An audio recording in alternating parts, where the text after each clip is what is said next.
Good morning. I'm Jim Campanini, editor of The Sun, and Dennis Galvin of Westford is here with us today. He is running as a Republican for the 2nd Middlesex District's House seat that is now held by the incumbent Democrat Jim Asiero. We have a third candidate in this race, Arlene Martino, and she'll be here with us later today. But Dennis, I want to welcome you here and ask you some of the, give us a little background, give the people a little, your background, what you did for a career, and then maybe we can talk about why you are running for your seat. I'd be glad to. First of all, thank you for having me, and both you and Dave. I appreciate the opportunity to come up here and share my views with you.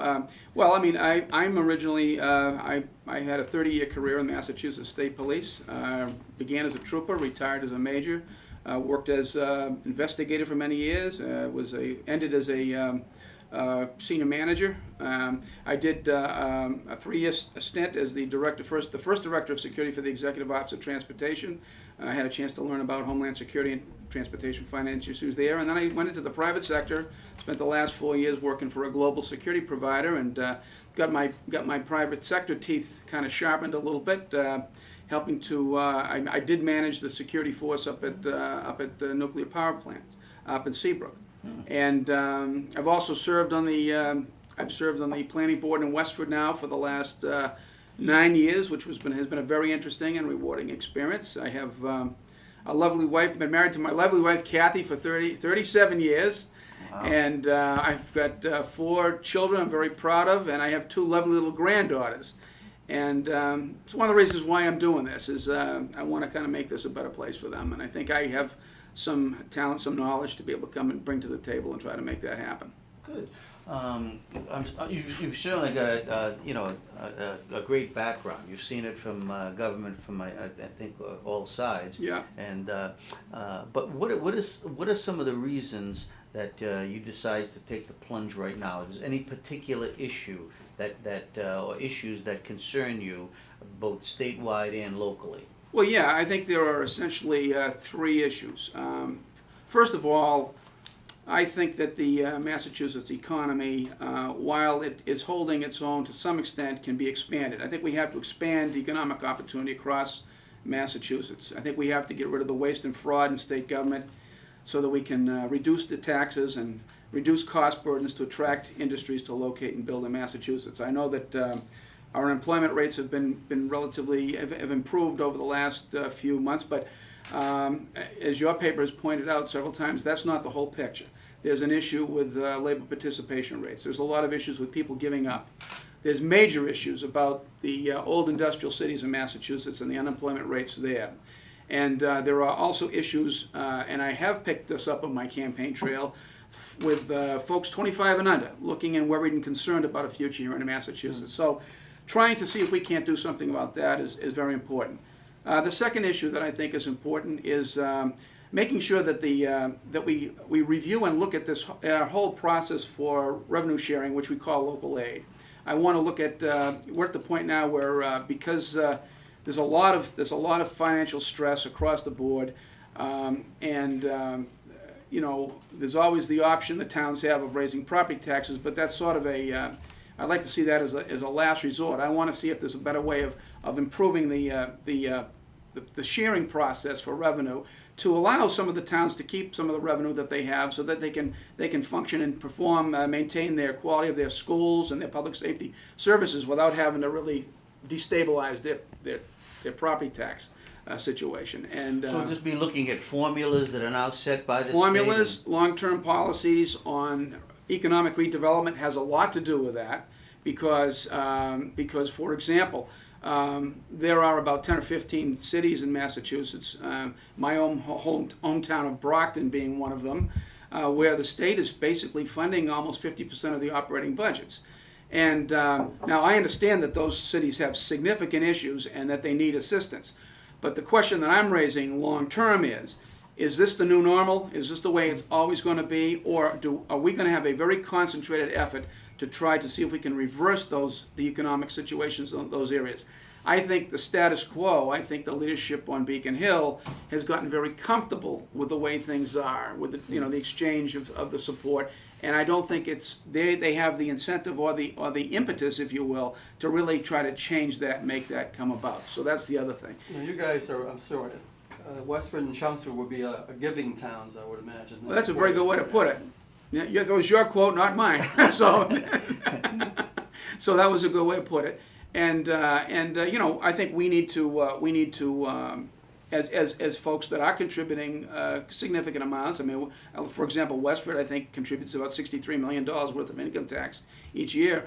I think we have the right to ask and to say, okay, what is the long-term plan here? What are we going to do? I mean, we're willing to support and do what we have to do to make sure that that everybody in Massachusetts succeeds. But we don't want this to be an open-ended proposition where it's just take, take, take. We want to be able to see some progress going in the other direction. And you know, one could make the argument. I'm not making it, but one could make the argument that the substantial amount of money that's gone to the cities has not really done much. Its MCAS rates are still poor, drug addiction rates are still high, crime rates are high, unemployment is still out of sight. So what is happening with that money and how is it being used? That's a big issue that I'd like to tackle and see if we can address. So you're telling me that 8 years ago, when Governor Deval Patrick promised to lower property taxes, that hasn't happened in Westford or Littleton, which is another part of your district? I will concur with that statement. How's that? Have they gone up a lot? No, I have to say the towns have tried to keep the property taxes stable. I think, but as you've reported, you can see the tension in Chelmsford, right? They just had an issue where they're going to cut their budget. You can see the issue in Westford over the last few years. Our teachers, our police, our fire people have had unrest. I mean, not unrest, but they've been unsatisfied with the offers that have been given to them, which have been, you know, a couple of years without anything, and then maybe a 1% and a 2% hit at the end. I think one of the things that caused me to really focus on the issue was, as I was researching this, and bearing in mind the amount of state money that comes up to Lowell and Lawrence and Haverhill. During 2012, all of our teachers, the prep teachers, the fire and police, had issues with their salaries. They were not satisfied with them. They were looking at less than 2 to 3% increases in total, I think, for like for 3 years. They were asked to take buys on increases. At the same time, you know, Lowell Police Fire and teachers were getting, I think, 2% was a 6% raise. And I said, well, geez, this is kind of an interesting little dilemma. I says, oh, we want to retain some of our people. What can we do to try to see if we can't provide for that as well? That needs to be addressed down the line, and that's what I'd like to see if we can do. I think key to it is reviving the economies in these towns, in these cities, to get a tax base back here, which I don't think really, in some cases, some places, not much exists. Well, a lot of the savings that were accrued, just about that little example, and I don't know what has happened in Westford, the unions, especially the teachers' unions, agreed to new health care plans. That's They true. used to have the Cadillac plan, Yeah. and where they helped to join the GIC, and those savings in the agreement that was made was that they would receive, you know, some of that money back, which was able to afford the pay raises. But going forward, you don't know if that's going to be. Well, it's a concern. Yeah, that's a concern. And they can feel the tension. I think the town feels the tension. I don't know if Westford has joined the GIC. No, they have not, and okay, I think they still stayed out of it. Yeah, so we were just a story that came out of the State House yesterday shows that we're already lagging behind in our revenue collections, almost like $215 million. And when you look at it, 44% of the state budget is now going to healthcare costs. So that is a big expense. I mean, that used to be less than 20% only 4 or 5 years ago of the budget. Now it's doubled. Yeah. I mean, it's impacting all communities. Well, and you know, that's another issue. I mean, healthcare. We've got to really examine the healthcare issue, how it's evolved and rolled out over the since 2006 reform. I think to address that issue, I would say, you know, I think there's been a dramatic shift in the emphasis in the program from the time that Governor Romney put it through to where it is right now. When it came out in 2006, it was essentially it offered catastrophic insurance. It tried as a general feature, and it tried to attract the private sector in to compete through the exchange with offerings to the folks to try to stimulate private sector growth and buying. What's happened since that time is that mandates have increased. We've seen a consolidation of healthcare providers in Massachusetts that is of concern. We've seen situations involving mandates, as far as like outpatient care being provided, the credible care standard being increased. This has had a tendency to sort of really create high premiums for businesses, and at the same time shrink the market so that there's not a lot of competition. And I think we have to go back into that. We have to look at that and see if we can make this work, because you're absolutely right. This could, and I'll quote Senator Steve Panchatakis, who said, if we don't get this healthcare thing under control, we're not going to be able to do anything. I think he was absolutely right about that. Yeah. Now, we can go back to this issue, because I want to bring that up. Local aid seems to be a big issue in this campaign. Yes. Okay. But you've mentioned 3 issues that while you're running. You've mentioned There's 2 of one them. more. Yes. Mass economy, review of revenue sharing, and local aid. So what is the third? Third one is the conduct of business, the way business is conducted on Beacon Hill. There's a serious issue, in my judgment, of trust and confidence with the Massachusetts legislature. We've seen the most blatant case has been the accusations that have swirled around the House leadership with regard to participation in the probation scandal. But if you go into the weeds, if you will, and look at some of the way that business is conducted, you can see there are some significant issues that need to be addressed. For example, bills only have 24 hours. They can't even get 24-hour time to look at bills. They get rammed through. The legislature has rejected consistently the imposition of a code of conduct, which would make each individual member a mandated reporter for criminal and ethical violations. I've taken the pledge to do that, regardless of whether the legislature provides that. I will do that and hold myself to that standard. There's an issue about the bipartisanship on the Ethics Commission. Right now, I think the House Speaker is the only one that can initiate ethics investigations. There's an attempt to try to broaden that to a 20-member threshold that would allow that to happen, and I would support that. Posting committee votes online, extending the open meeting law, something that should have been done a long time, to the proceedings of the House, I think are all critical things that I would like to help bring about if I were to be elected to the legislature. Okay. Let's go back to the local aid issue, okay, because this has played prominently in this race, all right, between what the incumbent says that he's increased the local aid number or at least the state has under his tenure to Westford and Littleton, and then you have taken exception to some of that. Yes. So, okay. Yes. So Now, why don't you explain the. Sure. The local aid has increased, I think, in general about 2.5% over across the board. I'm not familiar with exactly how much money Westford is getting out of that share, but I mean I think it's a minimal amount. So it's a bare minimum.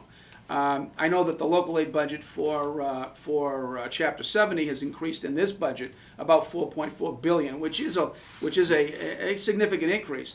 But I'm going back over time, over the last 5 years, and I'm looking at a decrease in about 40% across the board. Now these are recent efforts to try to recover.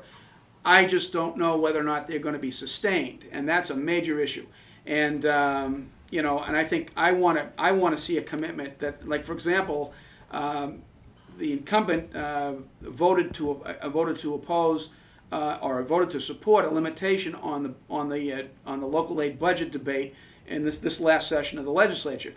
As a legislator from the 2nd Middlesex District, you should never oppose a debate or put a limitation on local aid, because that issue is so critical for the district. It should always be open on the table for discussion and for amendment if necessary. And that's a big issue with me. That's probably the crux of where we're coming from. There has been a minimal increase in local aid. I acknowledge that, but I believe it has been less than as robust as it should be, and I'm not satisfied that there's a long-term commitment to make sure that that continues. Wouldn't part of that local aid dearth be part of the economic problems we're just coming out of, the nation and the state? Well, some of it was. There's no question about that. But that was 2006, 2007. Well, 2008. Right. That was But the depth of it. Right. But in the same time period that you're talking about, the state budget increased, since Governor Patrick's been in there, the state budget's increased $11 billion. Okay? Some of that should have made its way back to the cities and towns. And that's a concern for me. And I would like to see, we need a much more aggressive accountability for that, and that's what I'd like to offer. Well, that period also coincides with the great explosion in healthcare costs. Yes. And I was somewhat amazed today to see this latest figures out of the State House that only 6% of the state budget goes to education. Yes. 44% is now going to healthcare, and I think the second most important thing was it Pensions? no, the pensions wasn't on that list, but it was government services. So it was the government service department, but 6% to education, which basically is for Chapter public 70. school, public schools. Well, and I think what's happened. This is my criticism of the House leadership, and in the last 8 years, there's been a focus on expanding state government, and it has come at the expense of small businesses, the municipalities, and the taxpayers. And what has it led to? It's led to, in my judgment, a parade of scandals and a culture of corruption on Beacon Hill. And I think we need to address that and try to change that. And the incumbent has basically supported the expansion. He's supported the tax and spending increases. He's provided local aid, as we've just discussed, but not to the levels and at the sustained rate that I'd like to see. I think he's remained silent in the face of widespread corruption. And if you look at his voting record, he votes 95% of the time with the House Speaker and consistently supports those rulings by the Speaker that limit debate and cut down on the openness of the legislative proceedings. And, in my judgment, that's not the direction that we want to be going. How is you as a minority representative in this Democratic dominated state house, what can you do about that? Well, that's a good question. That's probably one of the most frequently asked questions I get. And I would say this. I would say that there has been I think a kind of a confused idea that somehow if you're in the leader or you're in the dominant party that you have access to benefits that people don't. Well, I think history is proving that not to be the case. I think what you've got now is a very strong, iron-handed leadership that has its own agenda and excludes its own members, and basically holds them, willing to hold them, with punitive action if they don't buy into it. And I would offer the experience with Representative Charles Murphy down in Burlington, who questioned the leadership of the House, and for lack of a better description, seems like he got drummed out of was ostracized and drummed out of the legislature as a representative. I think that the legislators now are afraid to run contrary to their leadership because they feel that there'll be ramifications. I won't have that problem. I'll be free of that. There's a base of 30 Republicans. Hopefully that'll expand to some extent. If we have a governor, that will even give us a stronger position to work from.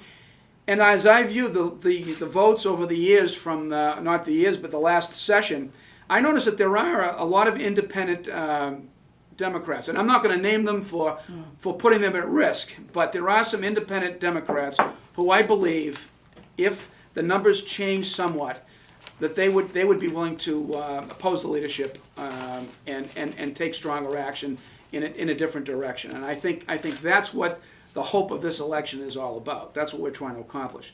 The days of reformers like Michael Dukakis in the Democratic Party, as I see it right now in the legislature, are not there. Those folks have been drummed out. And right now, it's a lockstep party unity that's being imposed on the Hill, and I don't think that's good for the folks in my district, nor for the people of Massachusetts. We can see over this last session that that growing number of Republicans in the House has been able to do some Yes.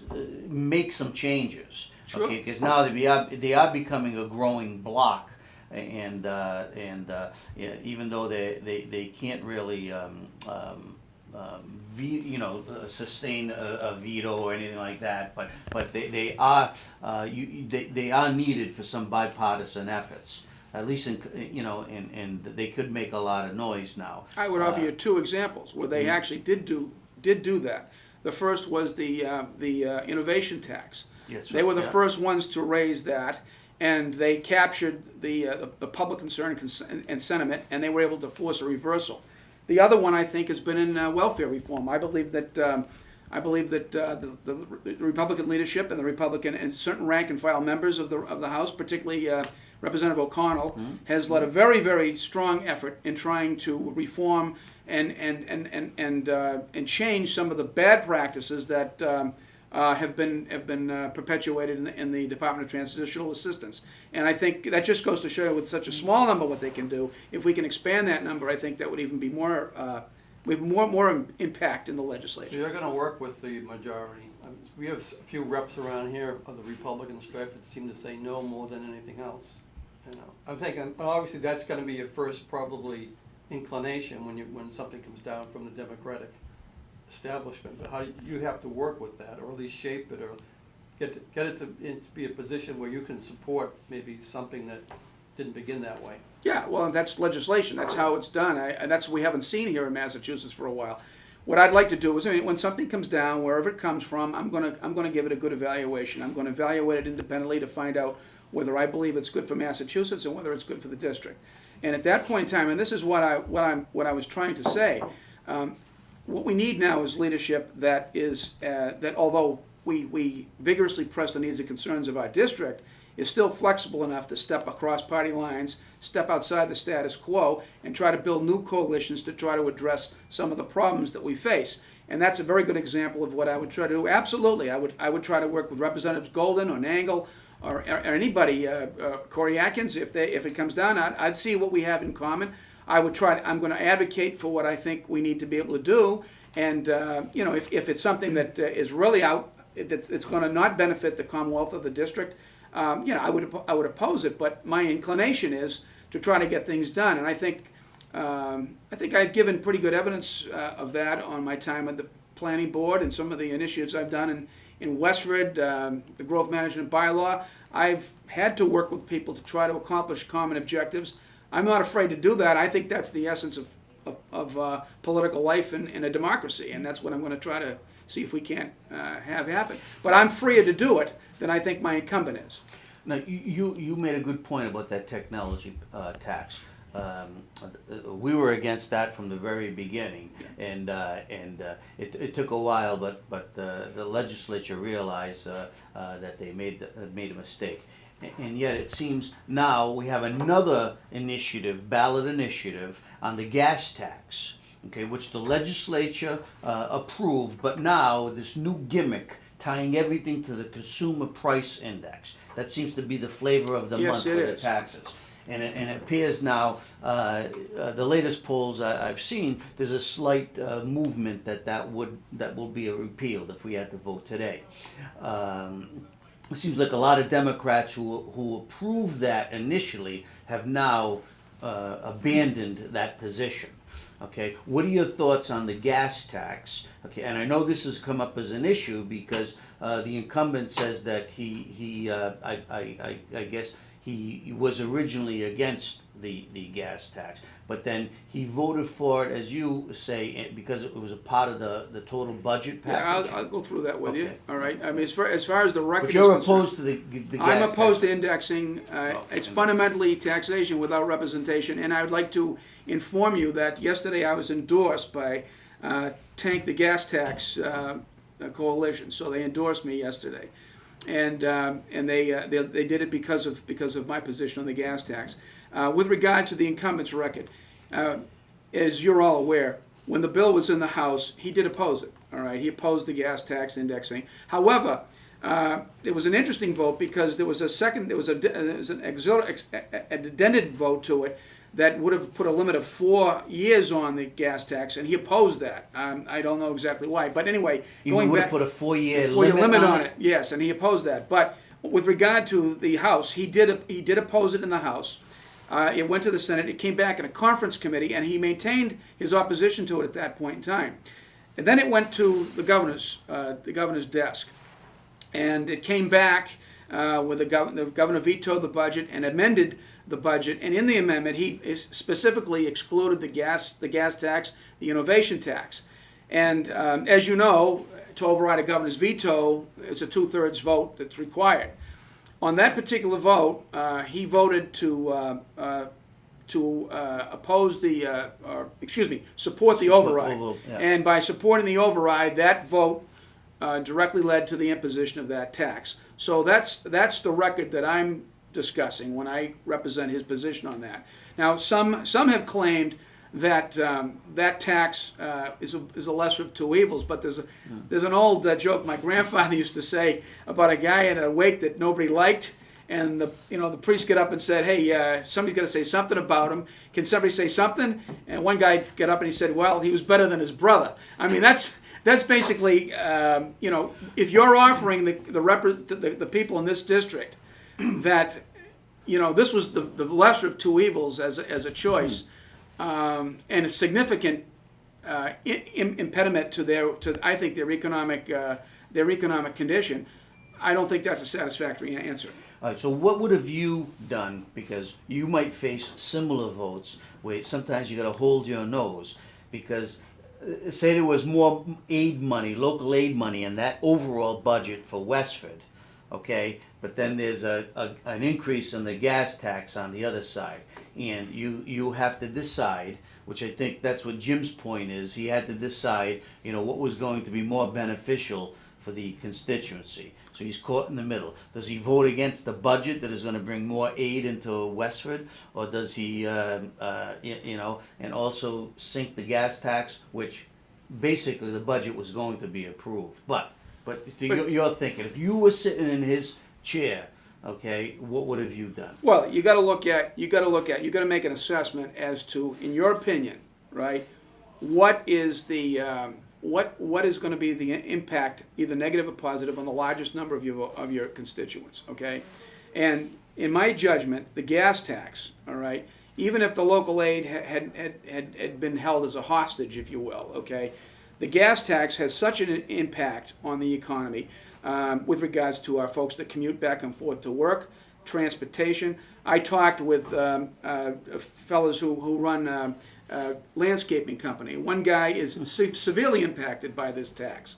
Another guy runs a small transportation company, and it impacts him as well. He has employees. So I would have to look at that and I say, okay, where we go? We can still fight that battle for local aid, but I'm not going to sacrifice the economic well-being of my constituents as well. So in my judgment, in that case, I would have opted for not the indexing, okay, and I would continue the battle for the local aid increases. And the fact that I have to make that choice is indicative of the bad situation that we're in the district, okay?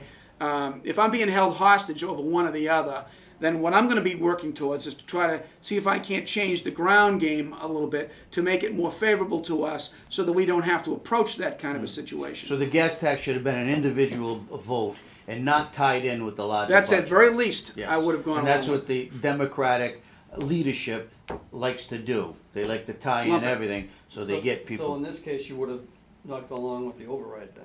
I would have not gone along with the override and imposed that gas tax. No.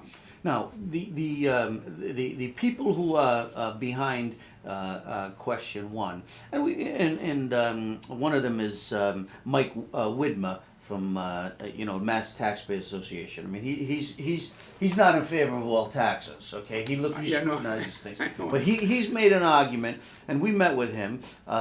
Decent guy. He's made an argument. Well, how are we going to fund these infrastructure improvements? Because the legislature does not have the will sometimes to take these tough tax votes, all right, when we got billions of dollars of infrastructure needs.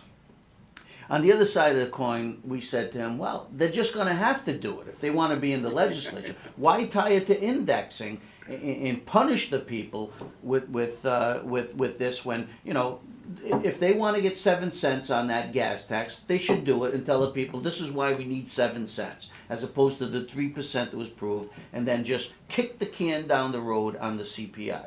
Now, you acknowledge that we do need to upgrade the infrastructure of the state of Massachusetts. Yes, I do. So you'd be willing to take those tough individual votes, okay, Right. on the gas tax. Right, but this is a common question that comes up every campaign about, well, you know, you've got to, will you be willing to make tough votes? The point that we need to also understand is that, and I go back to the increase in the state budget, is that there are significant issues, significant votes that need to be made, you know, and a step up to that. For example, right, we still support the Pacheco law, right, which prevents us from contracting out certain maintenance work and things like that. It makes it impossible in some cases to do contract work. We just imposed, and the incumbent voted to maintain the Pacheco law. He's voted he voted to impose collective bargaining on collective bargaining agreements on contractors that come in. We have an issue with project labor agreements that I think your paper has explained over the years very well, how they extend projects to increase prices. Okay, we have to go and take a real hard look at these kinds of these kinds of policies, and we have to reduce them. And I think we have to eliminate them, because what they're doing is the interests on Beacon Hill are willing to hold the taxpayer hostage with special interest benefits. And they're willing to hold infrastructure and other public safety, for example, services hostage so that they can get what they want. And that has got to end. That's the core problem in Massachusetts government right now. And that's what we need to attack. So, you know, many times a Republican is given the option, well, what are you going to do with the spending? You got to get this done. You can't forget that the focus is going to be going in there and reducing that special interest. And by doing that, in my judgment, I think that we will free up revenue that will allow us to pay for a lot of these things without having to increase the tax burden that we already have, and which is already significant. Very good. Now, you got any more questions on taxes? No. No. Where do you stand on the casino gambling? Good question. I'm in favor of repealing the current law. All right, and I'm repealing it because I would support maybe an individual casino in Massachusetts, but I believe that this was, I think it was a misguided effort by the House leadership during a very critical economic time to use the economic concerns to sell this package. All right, and it's weighted towards the industry, in my judgment. Some of the votes that were taken, which the incumbent himself took, I am very, very upset about. For example, there's no background investigations required for casino workers. They tried to put a gambler's bill of rights in, which would have limited how much you could lose in a day, and you know, put clocks in, and they've allowed oxygen to be posted in. I mean, it's very heavily weighted towards the industry.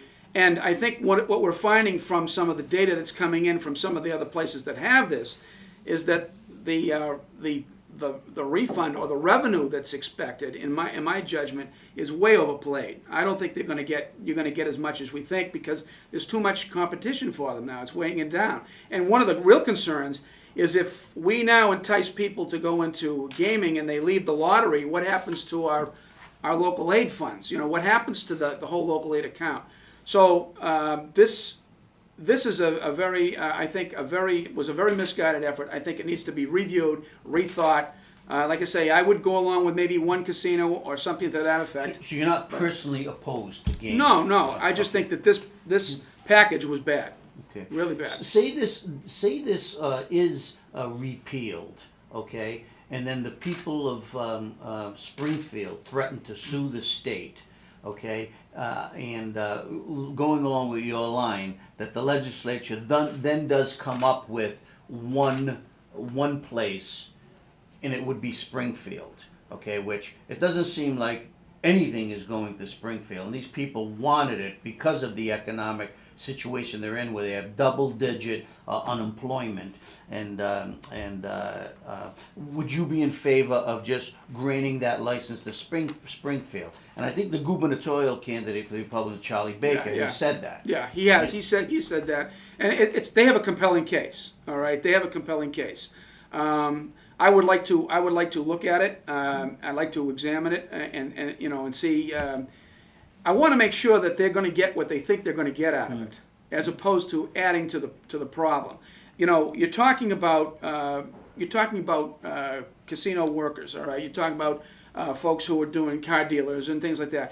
All right, what is the salary that they're going to get, and what is the future that they're going to have, and is it? I mean, I believe Springfield has to be a targeted economic area. All right, I mean, top of my list. But do we want some kid at 17 years old right now who's trying to struggle his way up to look at a future as a blackjack dealer, or maybe as a welder or a machinist or something like that? That's what we need to offer them, But certainly, I'd be willing to listen to what the arguments are, and if it makes sense, I'd be willing to support it. But I wouldn't commit to that right off the bat on this. It's something I'd like to see as we develop. But just switching gears here. You have a great, well, I think I can say that. That's not editorializing. Great law enforcement background, and you haven't brought this up in the campaign, but do you think the state is safe from your purview as far as terrorism, as far as health, safety, and welfare issues that have been, we had a plane that had to be evacuated and sanitized that came into Logan Airport with the latest scare for Ebola. But just going back to the Boston Marathon, the things that have supposedly been done since 9/11. With your background, do you think that the state is as safe as it should be or could be? Well, let me just say this. Let me start off by saying that I've had the pleasure and honor to work with the law enforcement community for 30 years. I have the highest respect for members of the local law enforcement community as well as the Massachusetts State Police. I mean, my heart is always with them. And they are among the most courageous, dedicated law enforcement officers you're going to find, as you saw during that whole process over the bombing.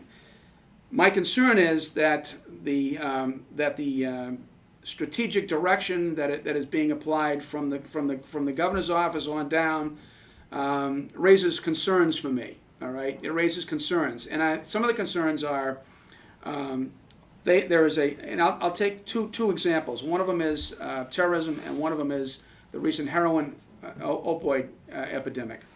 With regards to terrorism, the leadership in Massachusetts at this point is very, very comfortable with a reactive mode in regards to terrorism. I'm not. All right. I believe we have to have a proactive mode. I believe that there were certain indications that were available to us with regard to the Zainav brothers that should have tipped us off early on to the fact that there were concerns. The fact that they came on the screen after the bombing is the old-fashioned way of doing law enforcement, and it won't suffice in this time period. We're going to have to start bearing down and improving our domestic intelligence capabilities. Within the confines of the Constitution, absolutely. But we cannot have a situation where we shy away from trying to identify those people who are likely to cause us harm. We need to be able to, I believe, improve the quality of our law enforcement personnel. And I know you and I have had a little discussion about the Quinn Bill, and the Quinn Bill is gone by. But the fundamental thing that got lost in the Quinn Bill was the need to ensure an educated law enforcement community. How we do that, I'm open for it. Whether the Quinn Bill was the way to go is one thing, but it's absolutely imperative that we bring qualified, educated officers to this business to make sure that this keeps going. Now, on the other side, about the opioid controversy, and it gives a specific issue I think I can kind of identify for you, is that in order to deal with this heroin situation, the government has to provide a four-front approach. One has to be education, one has to be diversion response, one has to be hardcore drug enforcement, and the last is treatment. I'm not saying last by priority, I'm saying they have to be all equal and they have to come to bear at the same time. The component that we did lose over the last few years, we did lose some treatment capability. We certainly have lost a lot of the education because you don't see DARE people in the schools much anymore. We also lost the diversion component. Now, the diversion component was originally a task to the state police to go out and to essentially investigate reports from doctors, medical people, healthcare providers, when they recovered or discovered large amounts of narcotics missing, unauthorized missing. They would be investigated. There was a movement recently that imposed what is called prescription medication register that requires doctors to try to keep this register going so that they can track who's getting these the addictive drugs. Well, two things happen. Number one, the state police diversion unit has been scaled out, doesn't exist. It's been delegated to local communities. And the second thing is that the prescription register hasn't been mandated. It's only optional. And those are two things that you could do, that we could do immediately to try to upscale and try to combat this epidemic of opioid addiction that we see going through Massachusetts. Then we have to get back into education, and we have to get back into treatment. There's no question, and it's part of it. But those are strategic decisions that law enforcement has to make at a state level from the governor's office, in conjunction with education and in conjunction with Department of Public Health and everybody else. And I'd use Westford's registered marijuana dispensary bylaw as a good case in point. We were tasked with doing that in a very short period of time. Called together the Bill Olson, we called together Chief McEnany, we called together Zach Cataldo from Board of Health, Sandy Collins. Everybody came together, and we all worked on this together from those different various perspectives. And I think we hammered out a pretty good RMD bylaw in Westford that really allows the intent of the legislature to go forward, but also preserves the security and addresses the security concerns of the community of Westford. That's what we have to do across the board, all the way. No one has applied for a license for Westford, though, No. have they? Okay, not yet. Not yet. Okay, all right. Well, Dennis, that was a quick 45 minutes. We covered a lot of ground. I want to give you this opportunity, 2 minutes, to tell the people why they should vote for you on November 4th. Sure. I would like your vote on November 4th because we need leadership. We need leaders on Beacon Hill. We don't need followers. We need leadership that will vigorously press the needs and concerns of the 2nd Middlesex District, but at the same time is flexible enough to step outside the status quo, step across party lines, and try to build some new coalitions that can better address the serious problems that we're facing. I think I can help bring this about. As a former member of the state police, I have experience as an investigator and as a senior manager in a critical state agency. As a former director of security for the Executive Office of Transportation, I understand Homeland Security and transportation financing issues. As a former project manager for a global security provider, I have private sector experience. I have worked cooperatively with many of you on the Westford Planning Board to try to address problems facing our community. But my most cherished accomplishments are my marriage to my lovely wife, Kathy, for 37 years, raising my 4 children, and now being a grandfather to 2 lovely little girls. And I want to use my knowledge and experience to make Massachusetts a better place for them and for all kids, because that's what this is all about, the future. And that's why I'm asking for your vote on November 4th, 2014 for State Representative of the 2nd Middlesex District. Thank you very much. Thank you.